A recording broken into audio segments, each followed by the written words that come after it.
Well, good afternoon, everybody. It is Angie Atkinson, and I am here all by myself today. I just wanted to touch base with you and make sure you were doing well, kind of check in, see how everybody's doing, kind of catch you up with my plans for the new year and catch up with you and see how you're doing. So I'm happy to be here today. We just are getting into our stream right now, it looks like. Hello, everybody. Let's see, we have a few people watching, hopping in here. Well, hello, Carlita. How are you? How are you? So a lot of you guys might have heard of my new project, which I'm calling Shine Buzz. If you haven't heard of it, you can go check it out at shine.buzz, but don't do that right now. Hello there. Oh, Shayu? Somebody told me how to say your name, Ms. Lockhart, but I failed to remember. Hello, Maura, M. Lee. Hello, Sword for Life, and Patricia in Australia. Who else do we have here? Ms. Colleen, hello, hello. And she says, Happy New Year. Happy New Year, everybody. How are you guys doing? Hello, Sabrina, UNA, Martha Packard. Hello, hello. Tony, Kelly, Vicky, Ms. Rame. Hello. I'm probably saying that wrong. Shao Yu. Okay. Thank you. Shao Yu. I'm going to say it right. I hope I said it right. Hello, Miss Jen and Candy and Tom, and hello, Denise, one of our awesome members, and Maria. Hello, hello. Okay, so really quick, Shine Buzz is a sort of new level for Queen Being, where basically we are providing only positive content. Some of it's law of attraction related, self-esteem related, but some of it's just fun jokes and things to make us feel good. So check that out if you get a minute. We also, hello, Miss Doreen, Hope, Linda from Missouri. Hey, my homie in the house. Let's see, Dale, Elena. Okay, so I'm going to jump right into questions because I've only got a limited amount of time today, but I did want to tell you about Shine Buzz and also very exciting stuff coming for you starting next week with new, more actionable content. Still for survivors of narcissistic abuse, but also for those who have gotten beyond the surviving stage and are really getting toward let me learn how to thrive, or actually are thriving already, kind of level up stuff. It's going to be really good. So guys, if you have questions, throw them in the chat. I'm just going to start at the top and take as many as I can until I have to leave. So let's do this. All right, we have Maura. She says, my daughter's dad is refusing to sign for a passport to celebrate my parents' 50th anniversary in Italy. Took him to court and the judge denied my motion. He seems to get away with everything. Oh, I'm so sorry. This is actually, it's terrible. I know you have been going through quite a lot with him, and I know there were a lot of questions about his fitness as a parent along the way. I didn't even know that both parents had to sign for a passport, but I guess it makes sense. And I'm really sorry that that's happening, Maura. I know it's frustrating, but if you don't go, will you leave your daughter home with someone and with him, or will you just, if you don't get it fixed, or will you just stay home? Let me know your thoughts. Hi, Sam. Sword for Life says, I'm getting a lot of strength through watching you. I don't know if I'm supposed to or allowed to just ask you a question. Sure, ask me a question. Everybody's welcome to ask questions. This is an everybody stream. So yes, please ask me a question and welcome. And I'm glad to hear that you are finding some peace in what I'm doing. I appreciate that. Tony says your videos have been really inspiring to me. I've gotten through some narcissist stuff with people and your videos have really helped. That is great news. Thank you. I love that. That means a lot to me. Jen loves Shine Buzz. It's so good, right? Let's catch a Shine Buzz. It seems fun. Ray, hello, hello. I'm sorry, not Ray. Roy, hello, hello. Shastina, hello, Miss Shastina. How are you? I hope you're doing well. And Cheryl says, hi, I love your channel. You have taught me so much. I'm so glad, Cheryl. Thank you so much. And welcome to our live chat. I'm thinking I will do more of these this year. I did less of them last year than I used to do, but I'm working toward getting into the studio a little more often and talking to you guys directly more often. So I hope that will help everybody. Hello, Ms. Desiree and Jedi Frog Master. What's up? What a cool name is that? I think I remember. Well, maybe. Okay, let's see. Maria says, my spouse was given the honorable discharge. Oh, Okay. Well, I don't know what to think about that, but tell me more. Mary, hi from Ireland. Linda Stevens, thank you for getting me through this mess. Absolutely. It's an honor, honestly. Maura says, I won't go. I won't leave her with him. Yeah, I kind of guessed that might be the thing, Maura, because I don't think I would either in that situation. And it's just terrible that he has that much control. It really is. And, but it's so hard to prove psychological abuse in court. I was just talking to somebody about that today. It's a difficult thing to prove. And I know it's not. I know he has probably more than a lot of people have. He probably is one who could be proven. Maybe. I don't know. E-Rock says, hey, Angie. Hello. E-Rock. How are you? Good to see you. Morris says it's all about control. Exactly. E-Rock says, happy 2020, everybody. Maria says, I can't leave him. I'm a trauma nurse and I was hurt severely at work. Oh my gosh. I'm so sorry. In this case, Maria, she says, I want out, but I need his financial help. Hate my life. I absolutely understand where you're coming from there. I will tell you, it's tough if you're not able to work. But if you were hurt at work, then you would think that your company would pay for you to recover, and maybe even more than that. So I don't know what the situation is exactly, but stay strong and remember how to use gray rock. That's going to be really helpful for you. I'm going to keep going so I don't miss anybody. If you guys have any questions, throw them in the chat and I'll get as many as I can before I have to go. Dale says, Angie, my children's mom is a narcissist and she is so angry about everything. Why is this? Dale, I see this a lot in narcissists, and they become angry over the smallest things. They have a huge sense of entitlement. So first of all, if you're not giving her whatever it is that she thinks she deserves, chances are she's going to be mad. If you get into a place where you happen to not acknowledge something she did, or she thinks she deserves credit for something that she doesn't, or who knows, maybe you don't notice a haircut. That is always the possibility that she's getting angry over stupid things. But my guess is if you're trying to leave the relationship, she's angry about that. If you're trying to stay in the relationship, I'm sure that you're not measuring up to something that she wants, because narcissists, it wouldn't matter if you were perfect in every way, narcissists will find something wrong, won't they? So I think that's probably why she's so angry about everything. If you guys are still together, a little tip from me to you, if you give her a little bit of attention, and I would need to know more about her to know where the attention would go. But let's say if she's a histrionic type and it's all about her looks, then give her compliments about that. Or if she's like a caregiver type and she's, Miss I'm a perfect mom or whatever, then give her the props about that. And just try to avoid arguing by using the gray rock thing and compliment her more than you would normally do so if you're trying to just keep the peace as you're working your way out. But do be careful and make sure that you check with your local authorities as far as what custody might look like and how that might work if you are leaving. I feel like I'm just giving random advice because I don't have a lot of specifics, but I hope that's a little bit helpful. Kriska says, how do I get past this guy? And I am assuming you're talking about a narcissist. See, this is difficult because I don't know your situation. So let me just say in general, it's a process. They get kind of under our skin. We become almost physically addicted to them through trauma bonding. And so our brains are telling us we can't live without this person, like the subconscious part of yourself. And in reality, you can, of course, but it's hard to argue with your trauma bonding sometimes. So this takes a lot of intentional, like, redirection of your brain and the connections in it. The good news is we know that brains have neuroplasticity, which means that they can change. We can change them just by the way that we choose to process our thoughts.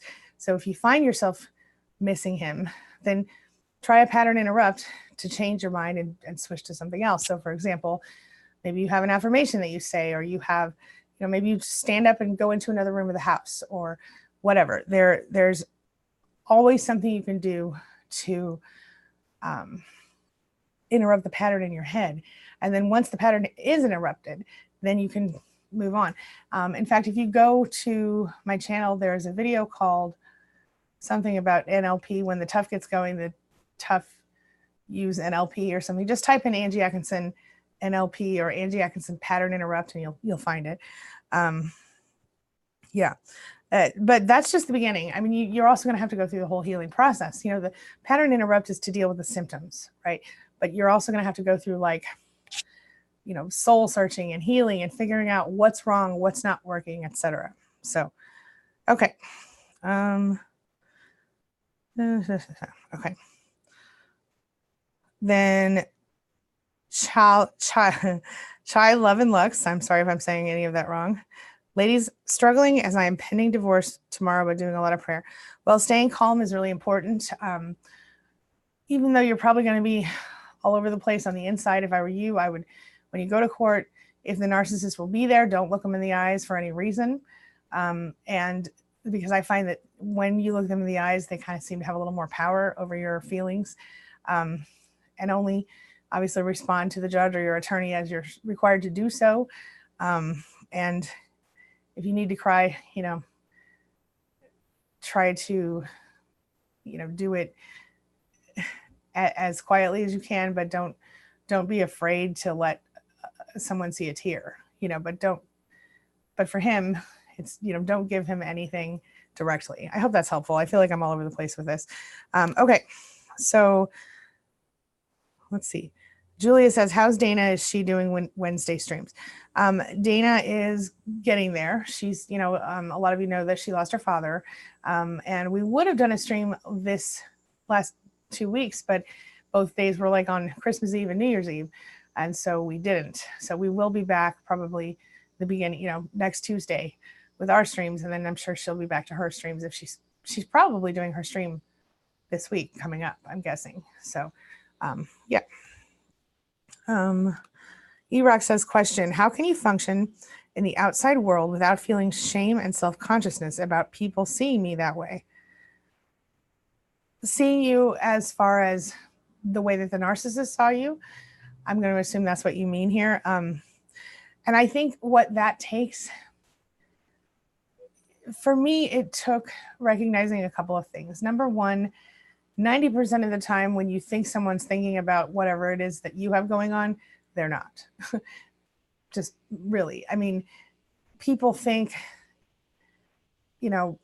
we, especially people who have gone through abuse from a narcissist, we have this inner voice that I like to think of it as sort of a remnant of the narcissist that tears us down and tells us we're not good enough and all that other stuff. And so the first thing you have to do is kind of kick that voice right out of your head. Right. And that takes a little time. And I know that you've been around and you kind of know some of what it takes, but it can be done. The other thing is, like I said, to recognize that most of the time they're really not focused on what you're doing anyway. And if people are directly judging you to your face like that, well, those aren't your people. But most people aren't going to do that. Most people won't see you as a victim unless you act like a victim. I don't know if that's helpful at all, but feel free to elaborate on that, E-Rock. Teresa says, is the chat searchable to the public once the session is over? No, it is not searchable to the public. But the chat does appear next to the video unless I change the video somehow. So, yeah, okay. Alcudia Babe, hello, how are you? Says, what happens if your abuser has controlled your environment before he tries to control you, and the worst has happened, you've had a baby, and now you fear he will take your child away from you? Okay. This is actually a really good question. Now, that is obviously a real possibility, and I don't know, I think I remember you're in a different country, if I remember right, but I know in the United States, you would have equal rights initially. Both parents would have equal rights and would, you could take the baby just as easily as the other parent could until the custody thing is decided. It's a very, very difficult situation if you're in a country where, if you leave, you can't take the baby. I guess, can you give me a little more information about your situation? Because I could be wrong, but I think I remember you telling me you weren't in the United States and you were in another country back in the day when we used to do these more regularly. Just remind me. Shayu says, Angie, I do not know how to explain this, but I don't know what is real or not anymore. Actually, I kind of get that. I know gaslighting will do that to you, and long-term abuse will do that to you. You will end up feeling literally like you don't know what's real anymore.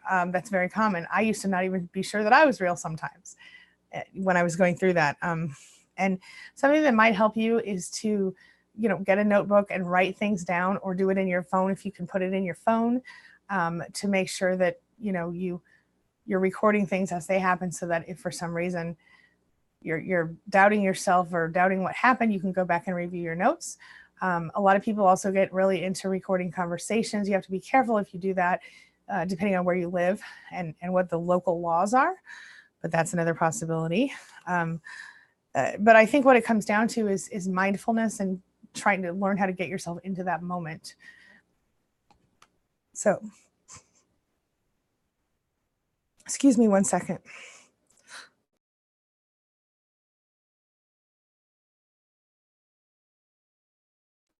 Sorry. Okay. Where were we? Yeah. Jen says, Maria, I'm so sorry. Oh, I just lost my place in chat. Gosh darn it. Let me get back there. Okay. Sorry, guys. I'm usually, yeah, we'll be honest. I'm not usually better, but I'm going to try to be better. Okay. So let's see if I can find where I was. All right. So let me get here. Okay. Chai Love and Luck says, I feel as though my spirit is being attacked. And now I'm curious if he's cheated, because most videos talk about infidelity. All right. So I do understand, first of all, I absolutely understand your spirit being attacked. It feels like that. I always used to describe it as soul crushing. I do know how that feels, and that's very painful. And I'm so sorry that you're going through that. In this case, you say you're curious if he's cheated because most of the videos talk about infidelity. Now, I will tell you that not all narcissists cheat, but it is a very common behavior, narcissists. My guess is that if you knew exactly where he was 24/7 every minute of the day, he's one that doesn't cheat. If you don't know where he is all the time and you don't, have any evidence, there's a possibility. I'm just saying, if you have some, of course you probably have seen all the, signs they're cheating kind of thing. I think I've even done narcissist cheating signs before on video here. So, but if you give me, have you seen any signs is my question. If you have, let me know in the chat and we can talk about that. But it certainly is a possibility. But again, I don't want you to overtax yourself stressing about it if you haven't suspected it before. Because usually if you suspect it but on your own, and then I would usually say 9 times out of 10, you're right. But in this case, because you didn't suspect it before you watched the videos, I'm not sure that that's what you're dealing with, if that's helpful at all. Okay. Funny says UNA. Some days I feel strong, then other days I backslide a bit. UNA is short for untouched and alive, finally free and finally untouched. Oh, that's great news. Yeah, that's great news. And I think what you're going through is totally normal. Narcissistic abuse recovery is this painful and sometimes amazing, but a lot of times painful, like twisty road. I don't know if you guys ever watched that show, The Good Place, but if you did, then you saw the thing about Jeremy Bearimy, and in order to get the answer, they had to go through all these weird curves, and then there was a dot over the I. Nobody knew where that came from. Anyway, you would know what I was talking about if you watched. My point is, it's like a maze. Nobody goes the same exact direction. We all kind of funnel in the same way, but like my path might be slightly different than your path. Everybody goes through this very personal journey. And while I can certainly say to you that, here are the main stages you're going to go through, it might look a little different for you than it does for me. So or than it does for any other person, but everybody could probably acknowledge that you're going through going forward and feeling really good, and then the next day kind of feeling really bad. That's pretty normal. And even once you're fully on the other side of it, it's not perfect 24/7. Life gets hard sometimes, but it's how you perceive it and how you choose to react to whatever comes at you. or act toward, if that's helpful at all. Isabel, hello, Isabel. She says, question, is there a difference between the kinds of hoovering? He hoovered like crazy the first 2 times I left, but this time he hoovered for a couple days and is now gone. Okay, yeah. Hold on, let me just get a little sip of this water, and then we're gonna go there really quick. I just don't want to. Okay, so let me see. Can I still be heard? Yes. Okay. So there is a difference, because you will sometimes have a person who will, like you love bomb to hoover. Suddenly they've become the perfect person, and all the things that you were fighting about, they're on board with it. They're going to be Mr. or Ms. Right. Everything's perfect. But sometimes you have this,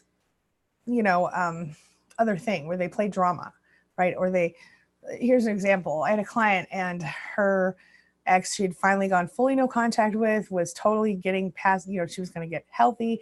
We were getting her out the door to vacation so she could go to a retreat, feel better about herself, and, kind of get out of the area for a while. And quite literally, as she was leaving to go to the retreat, this dude showed up at her door with his dog, who he said was sick, and he needed her help. Of course, he knew that she wasn't going to leave the sick dog there. You know what I mean? So she helped him, and that was how he hoovered her back in for another 6 months. So there's all different things. The first couple of times you left, you said he hoovered and now he's only doing it for a couple of days. Yeah, I mean, maybe he's realized that it's not going to work, or maybe he has something else going on that's keeping him distracted for a while. But that doesn't mean he's not going to come hoover you in a month or 6 months. So just be aware and do whatever you need to do to keep yourself safe. I hope that's a little bit helpful. Martha says, I've decided to go no contact with my aunt, who is abusive and uses the silent treatment on me. But my cousin, her son, runs my special needs trust. Should I be worried about my cousin if I'm no contact with her? That's a great question. I would talk to the cousin, and I would explain how you feel. I'm guessing the cousin would understand, since that person is her child. But I would certainly, adult child, either way, I would certainly talk to the cousin first and make sure that that's not going to negatively affect anything. I have found it's not necessarily an issue all the time, but it just depends on the person and their stance about things. So that's what I would do. I would talk to the cousin and say, look, I'm really struggling. And, how would you feel if I did this? Would, see and go from there. That's what I would do. Let's see. And if the cousin is on board with your plan, and the cousin is like, I totally feel you, don't even worry about it, I got you, then fine.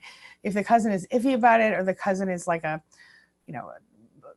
flying monkey for the aunt, then I would be really careful. And then I would just go low contact with both of them and only deal with them if you have to, Okay. Linda says, I got one like that. Morgan says, I have a super narcissistic brother.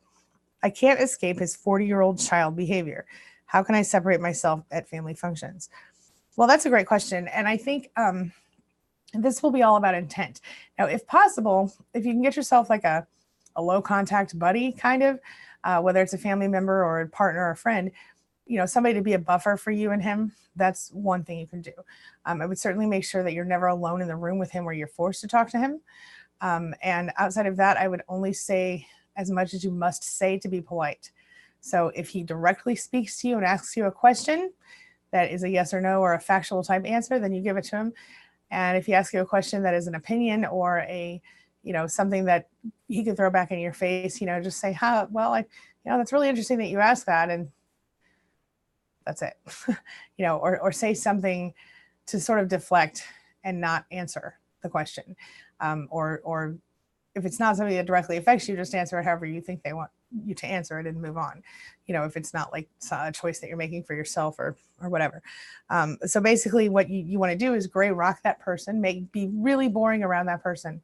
And if you have a no contact or a low contact buddy, whether it's one of your friends or family members or partner or whatever, just have them kind of be with you the whole time and to even grab that person and pull them aside if they get too pushy or rude. Not to say to yell at them about you, but just to distract them so you can get away, which sounds really horrible, but there it is. I don't know how big your family events are. I mean, I'm thinking of ones I've attended where, it'd be pretty easy to steer clear of, one individual person. But if you only have 4 or 5 people at these events, it might be a little harder. So I hope that's a little helpful. Just let me know your thoughts.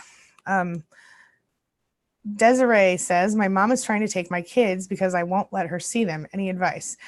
First of all, Desiree, check your state laws about grandparents' rights. I know in Missouri and I think in Illinois, grandparents have no rights basically, where they can't force you to let them see the child unless like the spouse is, unless the other parent is like deceased or something. And I don't know. Anyway, and that's there, then, that would be the parent of the deceased person. Maybe I think they have some leeway there, but outside of that, I really don't think they can force you to do that. I don't think there's anything she can legally do to take your children from you unless she, and I've seen this happen, so be aware, unless she starts, calling CPS on you or trying to, file false reports or whatever. I would certainly, make sure your house is always in order, make sure that your kids' stuff's kept up to date, and I'm sure you don't have anything to worry about. It's very, unless she happens to go through, CPS and try to manipulate the whole system, I don't see any reason that she should have your children above you. So it would be different if like she was, if their father was coming after you, even then it would be less. I mean, you might have a better chance of keeping them depending on where you're located and stuff like that. But for your mother, there's just no, if you're capable of taking care of your children, I don't know of any court that would give them to your mother. So I don't know if that's helpful at all. So my advice is continue to not let them see her if that's what you need to do, and document her behavior and be sure that you can verbalize to a court if necessary why that you don't want them to see her. And I'm sure they'll understand. At least they'll take it into consideration. Maria says, Army and Air Force because he was diagnosed with narcissism and he said he would do whatever it took to save self.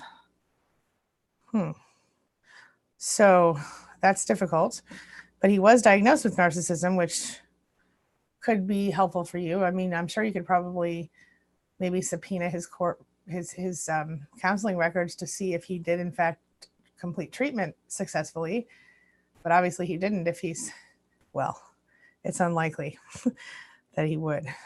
Anyway, keep me posted on that. I'm going to try to put it all together for you at some point. Jedi Frogmaster says it's difficult to prove psych abuse in court because the courts use psychology as a weapon against people. That might be exactly right. Hello, Christina, and thank you. Jamie says, how do you break up with your narcissist mother? What do you say? Well, it depends on the situation. In my case, I literally said, don't ever call me again, in the heat of an angry moment that did turn out to be the end of our relationship. But, they didn't believe that right away. And there was still a lot of, little things that came up. The truth is, you don't necessarily need to say anything. But if you want to just give her the courtesy of letting her know, look, I'm not going to talk to you anymore, then, say as little as possible. Say, I've gone through some stuff and, you and I have, whatever it is, our relationship is toxic and here are my examples of why, and I'm going to pull away and take some time for myself, maybe, but I personally would not have a big, long, drawn out conversation because that everything you say will be negated or minimized. And so it's just going to be an exercise in frustration for you to get them to listen. You know what I'm saying? Like, yeah, I wouldn't waste too much time on it. I think a letter or a text message, if your parent is a texter, just saying, this is it. And maybe a letter is better. It's more personal. But again, nothing you say or do is going to be right. They will tear it all apart and negate it and, act like you're being a baby or you're being overly dramatic or all the things they do. And so your best bet is just to go no contact, but I know a lot of people want to give them some kind of notice, me included. Like I said, I simply said, don't ever call me again at the end of a heated phone conversation. That was a long story. I'm sure you can read about it at queenbeing.com. The Queen Being story. I think it's queenbeing.com/story if you really want to know the whole story. But don't go yet because we're not done. Yeah. Okay.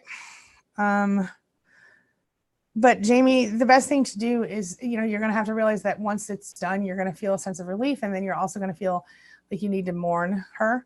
And it really is like someone died, but not, because what you're really mourning is not her. It's the person that you wished she were, or that sometimes you thought you saw in her. Yeah, it's hard. I think it's harder than divorce. But it's also, if you intentionally go through it, healing and focused on, what you're actually going through and releasing the old beliefs and all the things, then you most certainly will not regret it. And, your life will be better. You won't be under control anymore. You'll make a choice without worrying about how she's going to be mad about it every time, anything. Yeah. So hope that's a little helpful. All right. Shalux, wait, I'm sorry, Chai Levin Lux. I don't know why that name is so hard for me. I'm so sorry.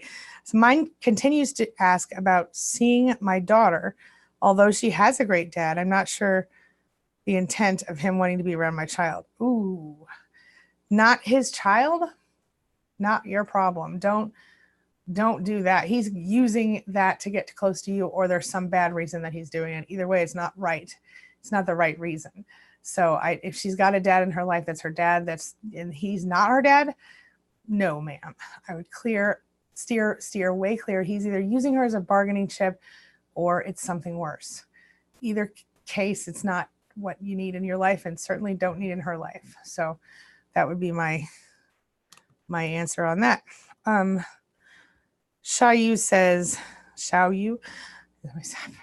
sorry, says, I look on social media, especially Instagram, and everyone looks perfect. They almost don't look human. It's making me insecure because I know I'll never look like that. Honey, none of us are ever going to look like that. Those people don't look like that. There are so many filters. I mean, look, you guys know I use filters on my video covers. I use filters on all my stuff. And then every now and then you'll see me, like the other night, I posted a couple times over the last week or so, makeup free, looking pretty crappy video. And I learned from one of you, by the way, that apparently I have food allergies. So thank you for that. I was suspecting it all along, but yeah, somebody commented that they thought I had food allergies and a couple of mean things, but that was actually a valid point. It's something I've been thinking about for a long time, and I think they were right. And so one of my goals in 2020 is to fix that. So thank you. Anyway, yeah, but nobody looks like that on social media, like nobody. And I'm telling you right now, I use the filters because they're fun and because, vanity or whatever, everybody has a little bit of it, but I also do post things like I did the other night with my makeup free, bad looking situation, just because I'm real, just like everybody else. You know what I mean? So, but I think what you have to recognize is just almost nobody posts unfiltered videos or photos on Instagram. And those who do, are usually not, the Insta perfect people anyway. You have I know Sunny Lenarduzzi does. She's a marketing person. And she'll put up, videos of herself. She's naturally gorgeous anyway, but yeah, don't let that get you. Don't let it. I mean, sometime when you have a minute, Google, Insta versus reality, and look and see what people really look like. It's not great. And everybody's human, and just try not to compare yourself with anyone, especially those fake people. I'm not saying everybody on Instagram is fake, but I'm saying don't compare your unfiltered reality with their filtered, made up fake reality, because that's not real. Okay. Yeah. All right. Yeah, Jen is right. Morgan Gray Rock at Family Functions. Hello, Life is a Journey. How are you? How are you? Happy New Year. Morgan says, I have. It just gets worse if I ignore him. Yeah. Okay. Then that's what I told you earlier, Morgan. I would just only talk to him as much as you absolutely have to. Get you someone who understands your situation to stand with you and to distract him if needed. And, other than that, don't let him see you get upset. Don't let him see him create emotion in you in any way. stay calm, cool, and collected. He won't know it hit him. It feels kind of powerful when one of these people is trying so hard to get a reaction from you, and you kind of get to this point where it almost feels a little bit delicious because they can't get a reaction from you. You know what I'm saying? And you see them panicking about. I've done it. I'm not saying that you should be evil and do this for negative reasons, but if you are in a situation where you have to do gray rock to a narcissist, it certainly helps you stick to it if you can feel almost a little bit smug about it. Like you can feel like, I got you, because really what they're doing is trying to get a reaction from you. Narcissistic supply is your emotion, whether it's positive, negative, or otherwise. So don't give them what they want. If you usually get mad and storm into the other room, stay there with a smile on your face. If you usually, scream back at them, speak very quietly and slowly. You know what I'm saying? Like, just don't let them affect you in that same way. Yeah. And then that'll shock them. And when they're shocked, they don't know what to do. They will try something else. Maybe they'll try to, like love bomb you and try to get you to be their friend again or whatever. It doesn't matter. Don't fall for it. Stay that way. Stay calm and like, you don't affect me. Here's my bubble. stay outside of it, but not to that. Don't say that to them. Just let them know they don't affect you, just in your actions and your behaviors. Don't, even if you feel like, twisting their head off and rolling it down the driveway, don't do that. Just stay calm and think of something that makes you smile just a little bit. and try not to allow them to, make you feel that way. And then when you think of that thing that makes you smile a little bit and you get that little turn up corner on the side of your mouth, they're going to be like, what in the heck is going on? But then you'll be winning and they'll stop being jerks. Well, they'll try a different route than what they've been doing before. But remember that what they're going after is narcissistic supply, your reaction. So don't give them what they want or expect. Okay, Maria says, how do you guide your teenage daughters if their dad is a narcissist? You open their eyes by telling them everything to protect them. Look, yeah, I think it depends on their maturity levels. And I think it depends on how well they can understand what's going on. So, most teenage girls, assuming they don't have any like learning disabilities or, and I don't mean like dyslexia, I mean like assuming they're not developmentally disabled, right? On some level, most teenage girls can, in fact, understand exactly what's going on. I certainly wouldn't talk to them about anything, regarding like him sexually, unless you're concerned about, God forbid, anything terrible. But yeah, I would certainly point out that if they're anything like my teenagers, or teen and almost teen, they would tell you what they think, and if they see him doing something and they notice it's manipulative, they would say, this is manipulation, or why is he playing this game, or whatever. If you're not seeing that, then you may need to open their eyes a different way by showing them. But you have to just be really careful with that, because you don't want to tear down their father, which I know is almost impossible when you're talking about a narcissist. But the way to do this, and this is something that was actually recommended to me by a therapist back in the day when I was a single mom. My child was only 4, and he was asking me why he didn't have a dad, because my ex-husband fell off the planet when I left him. And so, I went to the therapist and I said, this is what we're dealing with, and what should I do? And the therapist said, well, you have to tell him the truth, number one, because, he needs to know, and he needs to understand that it wasn't your fault, that, so he doesn't resent you later. And so, I told him, well, as the therapist suggested, I told him when we talked again, I said, he has the right to see you. He has chosen not to see you. These are facts. This is, he was only 4. So my explanation was a little simpler to him about what his problem was. But you do this at age appropriate levels, and the thing is, you don't speak with emotion, you speak with facts only. So you don't say this big jerk did this to me. You say the fact is that your father cheated on me with this woman that he's now married to, or whatever the situation is. And you explain, explain from a facts only perspective. And, and if you feel like, well, maybe this is a toxic person, then you can say, well, and according to this person I watch on YouTube, this is a sign of a toxic person. What do you think about that? Start from that perspective, because like I said, I know that my children at their current ages, my two that are still left at home are 12 and 16, and the girl being the younger one, and they absolutely would understand and do understand a lot more than people recognize. So I hope that's somewhat helpful. So I guess my point is, I think that if you're worried about their safety, or you're worried about them being in any way abused by him, do what you need to do to handle that. Otherwise, keep it, in any case, keep it at facts only. No opinions, no, don't try to tear their father down. And the facts, you can't, if you skip the emotion and you only focus on the bare facts, 9 times out of 10, that's enough for a narcissist. So to show victim mentality, says XOXO. Yep.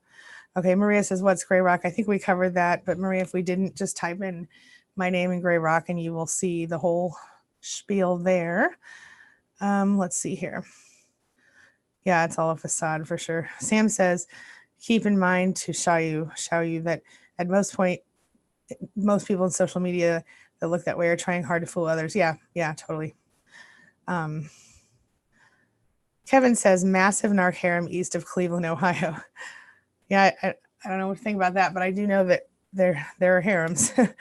Yes, indeed. And for those of you who don't know, a narcissist harem is the group of people, usually of the opposite sex, around them that act as their supply source, kind of. The unfortunate thing is this can also include relatives, and obviously it's not always a sexual supply. So, yeah. And it's not always just the opposite sex or the same sex, whatever they're into. It can also be like their, uncles or their, grandmas or, other people too. Okay. Candy West, hello. She says, I'm at the beginning. I'm wondering sometimes if I'm the narcissist because I see our old texts and I rant on him. Oh, I rate on him on text because that was the only way I felt I could be heard. Yeah, no, I totally get that. I do. And that doesn't make you a narcissist. I will tell you something. I have a video, and I can't remember what the video is titled, but I think on the thumbnail it says narcissists bring out the worst in you. And that's the truth. And we often find ourselves wondering, am I the narcissist because you said a really mean thing to them, or, you whatever. And the fact of the matter is that if you want to call that abuse, you have to call that reactive abuse. And what I mean is that's you reacting to their abuse by trying to somehow hit them on the same level, maybe. I've done it. I think everyone here could probably, almost everyone here could probably admit to saying or doing something that they regret. I mean, I never physically hit anyone, but I certainly said some really mean things, in the moment where I felt so backed against the wall that I would say anything just to hurt them back. I mean, it happened. And we've all been there. That doesn't make you the narcissist. The fact that you're wondering if you're the narcissist almost disqualifies you for actually being the narcissist, if that helps any. No, and the fact that you said because that was the only way you felt you could be heard. I mean, I get that totally, because sometimes they don't even let you talk. And if they do, they clearly don't listen and they respond nonsensically. I mean, I feel you, Candy. Yes, Jen, thank you so much for sharing that with Maria. Barbara, hello. I'm so glad that the information is helpful. Thank you for coming in. Shayu says, recently I found out they Photoshop their photos to the max. Yeah, still claim it's their natural beauty. Then this somewhat made me feel better, but do you think people who deceive others like this are narcissists? I mean, I don't. No, I don't. I mean, I think that's, well, okay, let me take that back.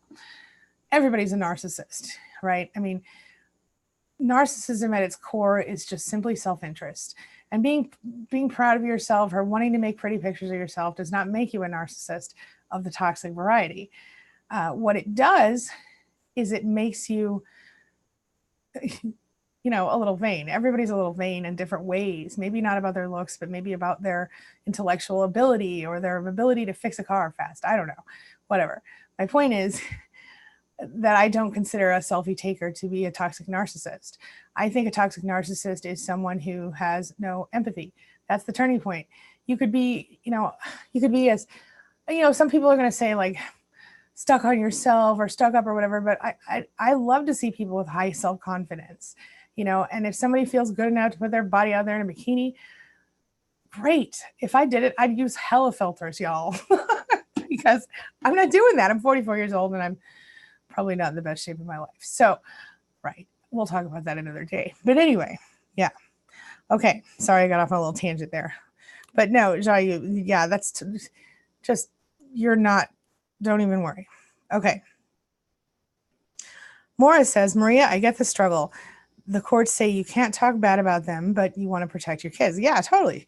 She said, mine asked me if her dad lies to me. And I just said, I won't talk bad about your dad to you. Yeah. So that's a good answer, especially because I know yours is a young one still. As she gets older, she's going to see it herself and she'll know, and that's the thing. That's why I asked how old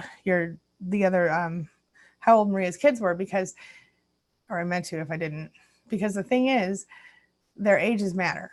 Like I said, I had to talk to a 4-year-old one way, even though the basic premise of tell the truth, facts only still fits for the whole spectrum. You're going to say a lot less to a 4-year-old than you're going to say to a 16-year-old, but then you still have to be really careful to maintain your emotional distance as you're sharing that information. And that's the hard part. But Maura's answer is a good one too. Yep. Sam says to Jayu, sure, some are. Most others are super insecure themselves, but blindfolded about accepting themselves and stop caring what people say, and especially needing approval from the outside. Sure. Yep, I can see that. Oh, and Patricia says, where did that come from in him? And I don't know who she's talking about specifically, but I will say this. When you have a child raised by a toxic parent, a few different things can happen. You can end up being just like them, if you're the child. You can end up being just like us, or like, let me say this, like me, somebody who's very sensitive to other people. I think a lot of people here fit this description. Very sensitive to other people's needs, always trying to do whatever we can to keep the people around us happy, that kind of stuff. Yeah. And then you've got the possibility of someone who just loses it and gets lost. And these people will be very toxic, but a lot of times to themselves more than anyone else. They'll be doing all the things they shouldn't do, and unhealthy things and dangerous things, and they lose themselves because their identity is stripped from them. And it's so, in any case, whichever way, that's pretty much, of course there are a bazillion like variants of that. That's not even a real number, is it? Anyway, but you get my point. And everybody's different. So yeah, there it is. I feel like I'm all over the place and I'm not even sure. Okay. Yeah. I might have gone on a tangent and missed something, and I'm so sorry if I did. But that is, she said, where did that come from in him? My point is, it could have been from the parents. 99% of the time, whatever it is that you are can, on some level, at least the kernel of it can be traced back to your childhood, whether that's good or bad on some level. But there are cases where you have people who have different traumas, right? So like maybe you have a kid that was perfectly fine at home, but they got bullied really badly at school. And so they develop this similar type of personality where they feel the need to be tough all the time. And, or maybe you have a situation where everything was fine at home, but, the neighbor molested them or some other thing happened. There are so many different horrible situations that can happen in a person's life. So, but the bottom line is most always it comes from childhood trauma of some sort. But then the other flip side of this is there's the, the acquired situational narcissism where you have like somebody who suddenly becomes famous. Suddenly they have a staff and they suddenly, while they wouldn't have otherwise been a narcissist, they become one. You've seen this, people have claimed that this is the case in many different television stars and people on reality shows and, people, sorry, I'm having a little trouble today. People who have sudden fame often find this to be a thing. So there's that. Anyway, so nurture and nature is my bottom line. Jen says I slept on the couch for almost a year before no contact. Yeah, I think everyone has probably, not everyone, but a lot of people, not everybody can just leave right away, whether it's because of kids or money or just not having nowhere to go. I mean, having no support outside of that person. There are so many different reasons that people stay. And I get really frustrated. This is why I get frustrated with some people who have come into my niche recently, where they talk about, they're actually kind of mean to people who don't go no contact right away. And I don't think that's fair, because people, I wasn't, it's not easy to leave every time. So yes. Anyway, Judy says back to sleeping with the enemy. Oh, I'm so sorry. All right, let's see here. Did I see Sam? Hello, Sammy. How are you? Okay, Christina says, I have PTSD, anxiety, depression. My mother was narcissistic, but my grandparents were not narcissistic. I was involved with a man in 2013 who was narcissistic. Yeah. So, yeah. Are you just, is this, see, I feel like I think this may have been related to another question. And I'm sorry, but I'm drawing a blank on exactly what the question was, but I do remember asking for details. Sorry, guys, I'm a little out of practice. I'm going to get better. I'm so sorry, Christina, but certainly your situation would make it to where you might become involved with a narcissist. I mean, a lot of times when you have a narcissistic parent, it feels normal to you, even if it's, like in my case, I got the opposite type of narcissist, so it totally threw me for a loop. But I thought I was doing good because I was getting someone who seemed so different, but on the surface, but underneath it all, pretty sure they're all cut from the same cloth. Sam says, yeah, filters and lots of apps to retouch pics easily out there these days before uploading them. Absolutely. Yeah, I feel the same way. Hello, NMAC, and thank you. Blessed New Year to you as well. Linda Stevens says, I agree. When you're leaving a narcissist, it's a great time to change your life. Yes. And this is why I said sometimes it's fun, because look, however old you are, now you get to completely redefine yourself however you want. And I mean, nobody wants to have to go through that, right? But if you're going to do it, have fun with it. Don't, like, if you used to, refuse to wear pink, see all this pink behind me? If you didn't wear pink because somebody said it was too childish or it was too whatever, and now you can wear pink, wear the pink if you like it. You know what I'm saying? Okay. Let's see here.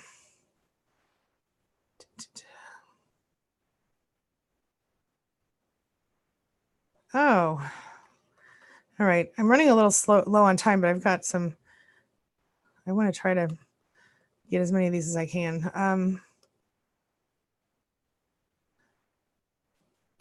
Maura says to Maria, I try to educate my daughter on self-love, boundaries, and the fact that danger is not always from strangers. And that's exactly what you have to do. Yeah, absolutely. But at the same time, but here we're talking about Maura's daughter being, I want to say she's 3 or 4 now. I could be wrong. I'm sorry if I'm wrong. I know she's little. And then, depending on the ages of your kids, like, it's going to be a different focus. Like, Maura's starting young, she's rocking it, getting it in there early. But if you're dealing with a kid who's already 16, yes, you should be teaching self-love, but you should also move a little faster with whatever else it is that you have to kind of put out there. If that's helpful at all. Let's see. Judy says, is there any medications for me to stop sleeping with the enemy? I mean, I'm sure that you can get someone to prescribe you something. But I think the most important thing you can do is really work through the healing part of this. And you're going to have to grieve that relationship like you're grieving the death of a loved one on the same exact kind of depth. And again, not because you're not necessarily grieving that person, you're just grieving who that person pretended to be and who you believe they were until you saw the truth. And it's hard, but if you go through that process intentionally, and you go through the healing process intentionally, you certainly can come through a lot faster, and you certainly can really enjoy recreating yourself. So I hope that's a little bit helpful.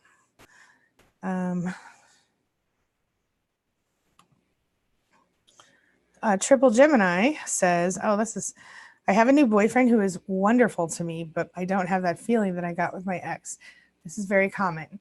And this is because this is where the trauma bonding thing comes in, right? Because you get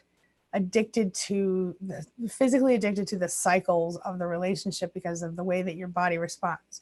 So, or your brain, releases this chemical when you're stressed out, and this chemical when you start to relax again, and the dopamine, and then you feel good and you feel excited, and somehow, because he has rejected you so often, when he does accept you, it feels really, really good. And so the feelings just generally seem more intense in that relationship. Now, if this new person, makes you feel nice feelings and you feel happy around them and you enjoy them in other ways, then they might be worth, continuing with. But then you need to actively, seek out ways to feel happy and excited around them, with them. You know what I'm saying? Because what it is that because you're not going through the lowest of the lows, you're also not getting the highest of the highs. And so you're kind of more like this instead of like this, and your body still craves a roller coaster ride. So maybe you need to find ways to kind of get an adrenaline rush in a healthy way, like go skydiving or something, or, start running, do something to give yourself a natural high that you would just like you would get from being with the narcissist, except it'll be healthy this time and not unhealthy. And maybe get your partner involved and see where you can take it from there. If you love this person, or you're not sure, if you're not sure you love the person, then maybe step back and take a break. If you really do feel like you love that person and you really do feel like there's someone who's right for you, then make a little more effort to find that spark with them. If not, I don't know how old you are, what your situation is, but there could be a number of other reasons that you're not feeling it. So maybe explore that possibility as well, Okay. Let's see. Jedi Frogmaster says, when in court, what do what the cops do? Gray rocks, show no emotion, keep quiet unless the judge speaks to you. Do not look around the courtroom, be calm. Agreed. 100%. Sword for Life says, 2 nights ago, he put his hands on me and spit directly in my face before squeezing my lower face. A neighbor called the police and they came and arrested him. Now I'm the bad guy. Of course. That's just common. How dare you, make the neighbors, oh, how dare you not let him abuse you and not do anything about it? I mean, you're not the bad guy. Obviously, this is a common manipulation technique with these people.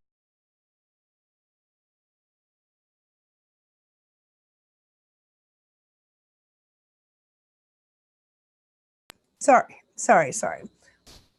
Still with the cold. Or maybe the food allergies. I don't know. Okay. You're not the bad guy. And if I were you, I would get a restraining order on that person.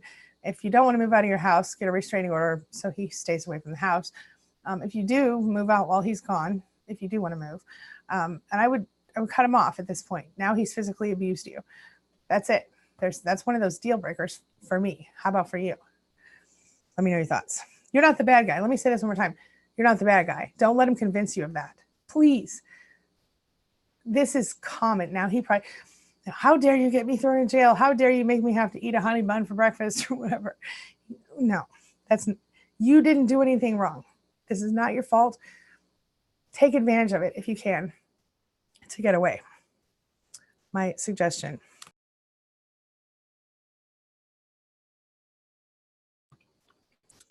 Okay. Patricia says, hey, Judy. Patricia says, narcissists are powerful in their attraction. Yeah, that can be true. But I don't know about y'all, but I have this thing.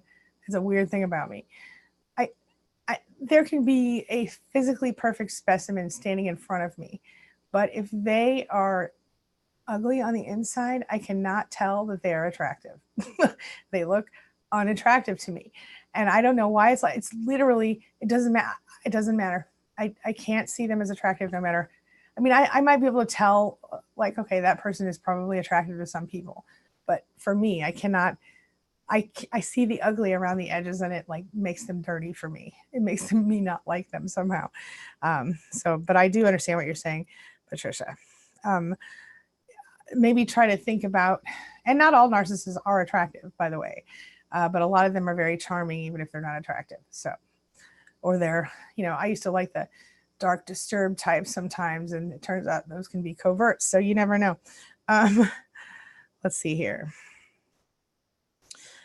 Jen says to Linda, I agree. Walking away from my narcissist gave me an opportunity to live life my way.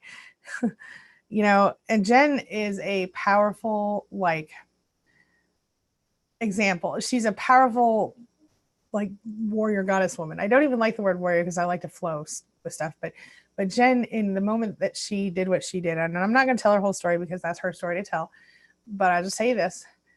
She left and she did whatever she had to do to get through. And now she's doing really great. So I'm really proud of her.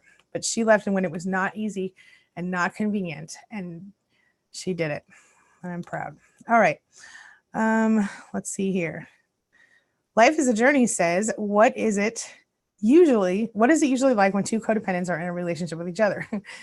Well, if you're dealing with two codependents who are not narcissists, for them, it can be great. It can be unhealthy, of course, if you're too dependent on anyone. If you can't, I feel like mutual codependency where both people are cool with it and both people like to be joined at the hip, like, that's cool if everybody's fine and happy together. So I know maybe that's still not healthy for them, but I feel like if they're both happy with it and they're both able to function like normal, healthy adults, then cool. That's whatever. It's not my thing. I don't like to be joined at the hip myself, but a lot of people do. And as long as they find someone who agrees with them about that, then they're perfect. I mean, whatever. I'm not going to judge anybody, but there are situations, some people will tell you that narcissists are also codependent. So you've seen what happens there, but they're codependent, obviously, in a different way.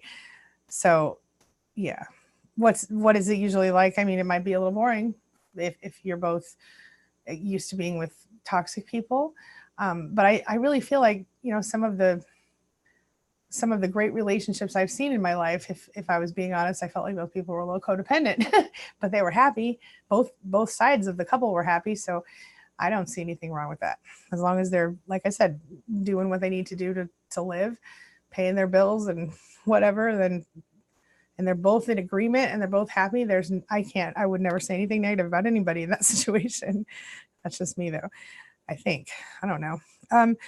Shayu says to Sam, I would never do that. Even though I'm not too happy with myself, I would never create a facade because I know others will feel bad about themselves.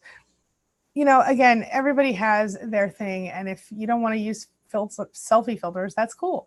I mean, I don't think it's cool to use like filters and a little filter, okay, but really for dating people online and stuff, I think you want to be as honest as you can.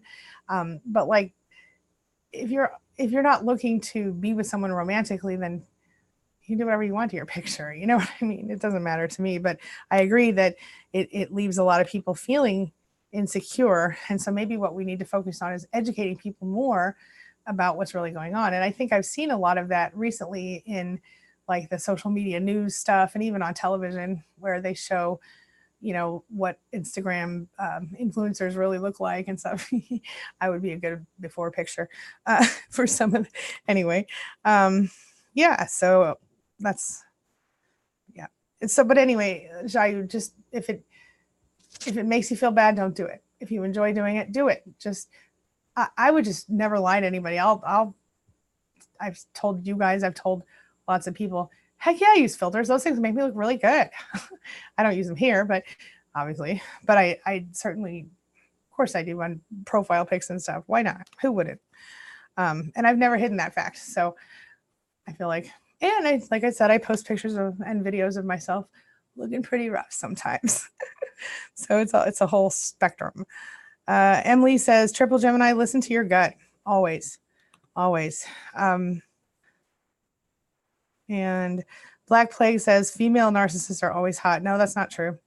I've some of them are for sure, but not all of them. Some of them just look like regular ass people. Pardon my language. But they, and to be fair, I've seen women who look like nothing to me. And again, as I told you earlier, I struggle sometimes with seeing people as attractive when they're evil. But I've seen women who were just girl next door plain looking people, like seemingly draw in people like flies, men, women, whatever they were into, like flies. And I never understood it. And I get it now, and that's probably the type you're talking about.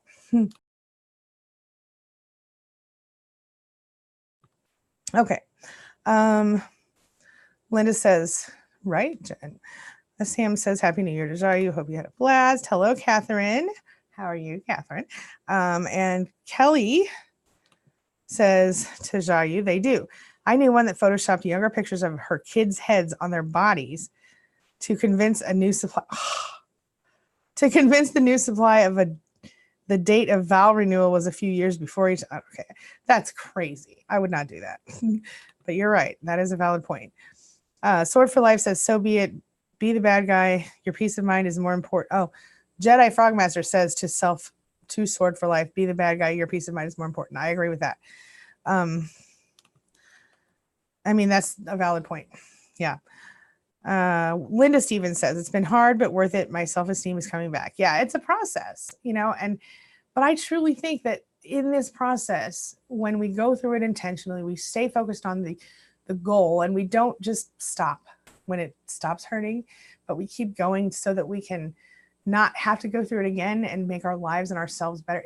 We end up like evolving beyond the point of just the average person who didn't go through anything like this. You know what I mean? Because we had to heal, a lot of times we end up kind of upgrading to where we wouldn't have otherwise reached, like spiritually or intellectually or whatever. We become a better version of ourselves. And I like to look at that as the silver lining to all of this. There's nothing wrong with who you are or who you would have been, but here's the silver lining. You can upgrade and become what you really want to be if you choose to, going through this process intentionally and really giving yourself the time and the self-love and self-care that you need. So I hope that is helpful. All right. I see that I am at the end of my time by 6 minutes over. Yeah. But I want to answer one more really quick question, because I'm certainly, I really want to answer all of them, but, and just so you know, let me just say this before I answer this next question. You can leave your questions here in this chat and I will come back and look at them. And then if I didn't get to them today, I can put them in a future video or mention them in a future chat that we have. So let me take another sip and then we will do our last question.